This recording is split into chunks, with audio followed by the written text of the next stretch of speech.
আজ থেকে প্রায় 1000 বছর আগের কথা।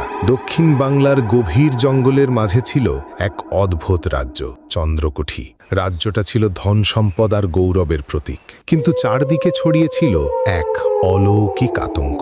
রাজা সূর্য সেন ছিলেন এক তন্ত্র সাধক। এক অমাবস্যার রাতে তিনি ডেকে আনেন এক অমঙ্গল আত্মা।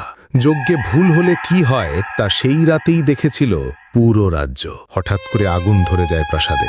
রাজপরিবার, দাসদাসী, কেউই বাঁচে না। প্রাসাদের ভেতর থেকে আজও শোনা যায় কান্নার আওয়াজ।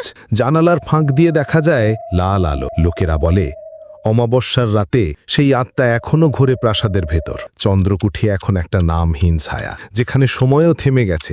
আপনিও কি সাহস করবেন সেই জায়গায় একা যেতে? আর এমন গা ছমছমে হারিয়ে যাওয়া ইতিহাস যদি ভালো লাগে, তাহলে চ্যানেলটা এখনই সাবস্ক্রাইব করে ফেলুন। ভবিষ্যতে আরও রহস্য নিয়ে ফিরছি। সাবধান থাকুন, কারণ ইতিহাস কখনো মরে না।